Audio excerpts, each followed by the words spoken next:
ओम शांति। आज 12/9/2020 की मुरली में बाबा ने कहा, मीठे बच्चे, सदा यही स्मृति रहे कि हम श्रीमत पर अपनी सतयुगी राजधानी स्थापन कर रहे हैं, तो अपार खुशी रहेगी। आज की मुरली का प्रश्न है, यह ज्ञान का भोजन किन बच्चों को हजम नहीं हो सकता है? उत्तर है, जो भूलें करके छी पतित बनकर फिर क्लास में आकर बैठते हैं, उन्हें ज्ञान हजम नहीं हो सकता। वह मुख से कभी भी नहीं कह सकते कि भगवानुवाच काम महाशत्रु है। उनका दिल अंदर ही अंदर खाता रहेगा। वह आसुरी संप्रदाय के बन जाते हैं। अब सुनते हैं आज की मुरली को विस्तार से। ओम शांति। बाप बैठ रूहानी बच्चों को समझाते हैं, वह कौन सा बाप है, उस बाप की महिमा तुम बच्चों को करनी है। गाया भी जाता है, सत शिव बाबा, सत शिव टीचर, सत शिव गुरु। सच तो वह है ना, तुम बच्चे जानते हो, हमको सत्य शिव बाबा मिला है। जान गए ना सभी?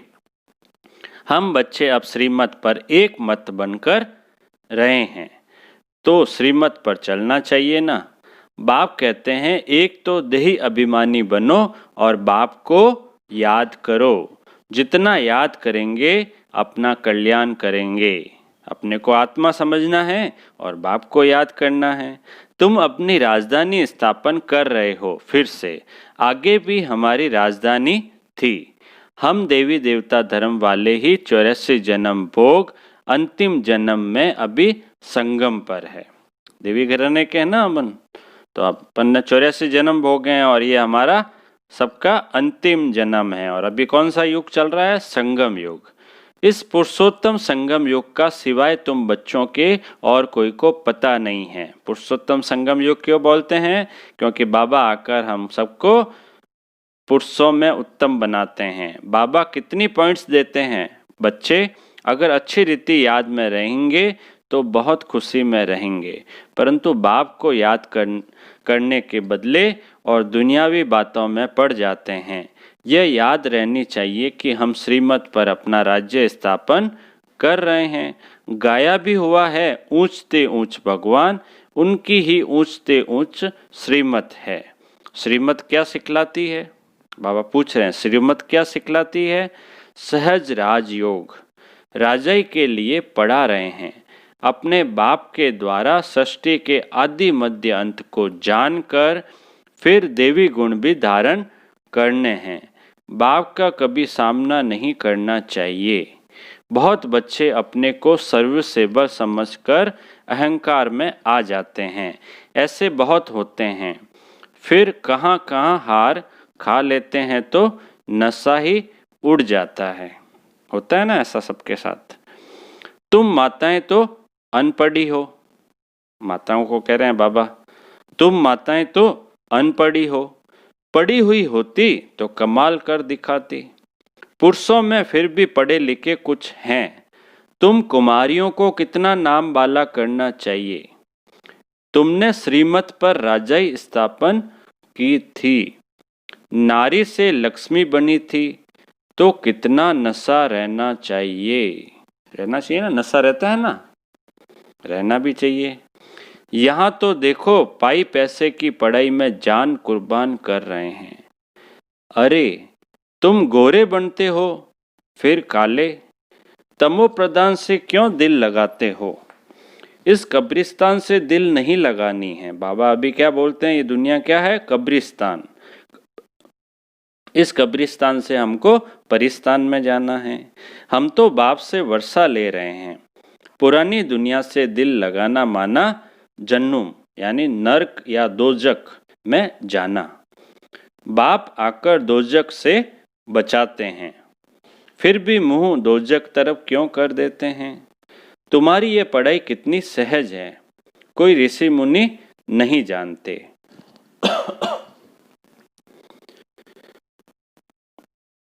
कोई ऋषि मुनि नहीं जानते, न कोई टीचर न कोई ऋषि मुनि समझा सकते हैं। यह तो बाप टीचर गुरु भी है। वो गुरु लोग शास्त्र सुनाते हैं, उनको टीचर नहीं कहेंगे। वह कोई ऐसे नहीं कहते कि हम दुनिया की हिस्ट्री ज्योग्राफी सुनाते हैं। वह तो शास्त्रों की बातें ही सुनाएंगे। बाप तुमको शास्त्रों का सार समझाते हैं और फिर वर्ल्ड की हिस्ट्री ज्योग्राफी भी बतलाते हैं। बाबा बताते हैं ना, शास्त्रों का सार भी समझा देते हैं और वर्ल्ड की हिस्ट्री ज्योग्राफी भी बताते हैं। अब यह टीचर अच्छा या वह टीचर अच्छा? बाबा पूछ रहे हैं, शिव बाबा अच्छे हैं टीचर या वो टीचर जो लौकिक टीचर है वो अच्छा है? उस टीचर से तुम कितना भी पढ़ो, बाबा आप दोनों में अंतर बता रहा है कि उस पढ़ाई में और इस पढ़ाई में क्या फ़र्क है। उस टीचर से तुम कितना भी पढ़ो, क्या कमाएंगे? सो भी नसीब, नसीब में होगा वही कमाएंगे। पढ़ते पढ़ते कोई एक्सीडेंट हो जाए, मर जाए तो पढ़ाई ख़त्म। समझ लो पढ़ रहे हो और किसी का एक्सीडेंट हो गया और मर गया तो उसके साथ ही पूरी पढ़ाई भी गई। यहाँ तुम यह पढ़ाई जितनी भी पढ़ेंगे वह व्यर्थ नहीं जाएगी। हाँ, श्रीमत पर न चल कुछ उल्टा चल पड़ते या गटर में जाकर गिर पड़ते तो जितना पढ़ा वह कोई चला नहीं जाता। यह पढ़ाई तो 21 जन्मों के लिए है, परंतु गिरने से कल्प कल्पांतर का घाटा बहुत बहुत पड़ जाता है। बाप कहते हैं, बच्चे काला मुंह नहीं करो। ऐसे बहुत हैं जो काला मुंह करके छीछी बनकर फिर आकर बैठ जाते हैं। बाबा कहते हैं काला मुंह भी कर देते हैं, छीछी भी बन जाते हैं और उसके बाद भी क्लास में आकर बैठ जाते हैं। उनको कभी यह ज्ञान हजम नहीं होगा। लेकिन ऐसे बच्चों को कभी भी ज्ञान हजम नहीं होगा, बदहाजमा हो जाता है। जो सुनेगा वह बदहाजमा हो जाएगा। फिर मुख से किसको कह न सके कि भगवानुवाच काम महाशत्रु है, उन पर जीत पानी है। खुद ही जीत नहीं पाते तो औरों को कैसे कहेंगे? अंदर खाएगा ना। उनको कहा जाता है आसुरी संप्रदाय। अमृत पीते पीते विष खा लेते हैं। आसुरी संप्रदाय कहते हैं ना, उनको कहा जाता है आसुरी संप्रदाय। क्या करते हैं वो? वे खुद की जीत नहीं पाते तो औरों को कैसे कहेंगे? वो खुद ही जीत नहीं पाते हैं तो अंदर खाएगा ना उनके। तो उनको कहा जाता है आसुरी संप्रदाय। अमृत पीते पीते विष खा लेते हैं तो 100 गुना काले बन जाते हैं। हड्डी हड्डी टूट जाती है। तुम माताओं का संगठन तो बहुत अच्छा होना चाहिए। एम ऑब्जेक्ट तो सामने है। तुम जानते हो इन लक्ष्मी नारायण के राज्य में एक देवी देवता धर्म था, एक राज्य, एक भाषा, 100% प्योरिटी, पीस, प्रॉस्पेरिटी थी। बस प्रॉस्पेरिटी थी। उस एक राज्य की ही बाप अभी स्थापन कर रहे हैं। यह है एम ऑब्जेक्ट। 100% पवित्रता, सुख, शांति, संपत्ति की स्थापना अब हो रही है। तुम दिखाते हो विनाश के बाद श्री कृष्ण आ रहे हैं। क्लियर लिख देना चाहिए। सत्युगी एक ही देवी देवताओं का राज्य, एक भाषा, पवित्रता, सुख, शांति फिर से स्थापन हो रही है। गवर्नमेंट चाहती है ना। स्वर्ग होता ही है सत्युग त्रेता में, परंतु मनुष्य अपने को नर्कवासी समझते थोड़े ही हैं। तुम लिख सकते हो द्वापर कलयुग में सब नर्कवासी है। ठीक है ना, द्वापर कलयुग में नरकवासी हो जाते हैं और क्या। सत्युग त्रेता अच्छा है, उसके बाद द्वापर कलयुग में द्वापर से विकार शुरू हो जाते हैं। अभी तुम संगम योगी हो, लेकिन अभी हम क्या है, दुनिया वाले क्या समझ रहे हैं, अभी कलयुग चल रहा है। लेकिन हमें पता है कि अभी संगम युग चल रहा है, कलयुग का अंत और सत्युग का प्रारंभ। आगे तुम भी कलयुगी नरकवासी थे, अब तुम स्वर्गवासी बन रहे हो। भारत को स्वर्ग बना रहे हैं श्रीमत पर। बाबा की मत से स्वर्ग बनेगा ना, परंतु वह हिम्मत संगठन होना चाहिए। चक्कर पर जाते हैं तो यह चित्र लक्ष्मी नारायण का ले जाना पड़े। अच्छा है, इसमें लिख दो आदि सनातन देवी देवता धर्म, सुख शांति का राज्य स्थापन हो रहा है त्रिमूर्ति शिव बाबा की श्रीमत पर। हो रहा है ना। ऐसे ऐसे बड़े बड़े अक्षर में बड़े बड़े चित्र हो। छोटे बच्चे छोटे चित्र पसंद करते हैं। अरे चित्र तो जितना बड़ा हो उतना अच्छा है। यह लक्ष्मी नारायण का चित्र तो बहुत अच्छा है। इसमें सिर्फ लिखना है एक ही सत्य त्रिमूर्ति शिव बाबा, सत्य त्रिमूर्ति शिव टीचर। क्या लिखने का कह रहे हैं बाबा? देखो बहुत अच्छी बात बता रहे हैं। बाबा कहते हैं इसमें लिखना है एक ही सत्य त्रिमूर्ति शिव बाबा, सत्य त्रिमूर्ति शिव टीचर, सत्य त्रिमूर्ति शिव गुरु। शिव बाबा, शिव टीचर और शिव गुरु। त्रिमूर्ति अक्षर नहीं लिखेंगे तो समझेंगे परमात्मा तो निराकार है, वह टीचर कैसे हो सकता है? ज्ञान तो नहीं है ना। लक्ष्मी नारायण का चित्र टिन की शीट पर बनाकर हर एक जगह पर रखना है। बाबा कहते हैं टिन की शीट ले लो, उस पर लक्ष्मी नारायण का चित्र बना लो और हर जगह पर रखो। यह स्थापना हो रही है। बाप आए हैं ब्रह्मा द्वारा एक धर्म की स्थापना, बाकी सबका विनाश करा देंगे। बाकी सभी धर्मों का विनाश हो जाएगा और एक धर्म की स्थापना हो जाएगी। यह बच्चों को सदैव नशा रहना चाहिए।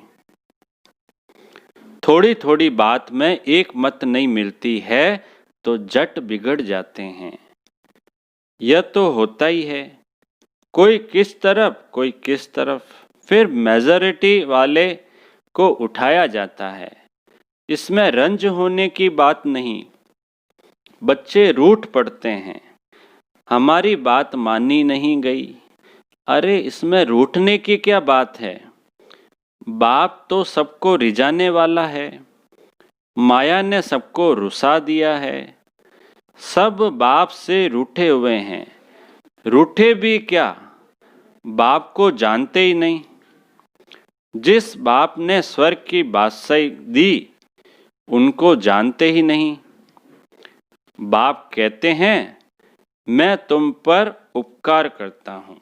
देखो बाबा क्या कहते हैं, बच्चों मैं तुम पर उपकार करता हूँ, तुम फिर मुझ पर अपकार करते हो। भारत का हाल देखो क्या है। तुम्हारे में भी बहुत थोड़े हैं जिनको नशा रहता है। यह है नारायणी नशा। ऐसे थोड़े ही कहना चाहिए कि हम तो राम सीता बनेंगे। तुम्हारी एम ऑब्जेक्ट ही है नर से नारायण बनना। ठीक है ना, लक्ष्मी नारायण बनना है ना। तो ऐसे नहीं कहना है कि हम तो राम सीता बनेंगे। हमारी एम ऑब्जेक्ट है नर से नारायण बनना। तुम फिर राम सीता बनने में खुश हो जाते हो। नर से नारायण, नारी से श्री लक्ष्मी। तुम फिर राम सीता बनने में खुश हो जाते हो। हिम्मत दिखानी चाहिए ना। पुरानी दुनिया से बिल्कुल दिल नहीं लगानी चाहिए। कोई से दिल लगाई और मरे, जन्म जन्मांतर का घाटा पड़ जाएगा। बाबा से तो स्वर्ग के सुख मिलते हैं, फिर हम नरक में क्यों पड़े? बाप कहते हैं तुम जब स्वर्ग में थे तो और कोई धर्म नहीं था। अभी ड्रामा अनुसार तुम्हारा धर्म है नहीं। कोई भी अपने को देवता धर्म का नहीं समझते हैं। मनुष्य होकर भी अपने धर्म को न जाने तो क्या कहा जाए। हिंदू कोई धर्म थोड़े ही है। किसने स्थापन किया यह भी नहीं जानते। तुम बच्चों को कितना समझाया जाता है। बाप कहते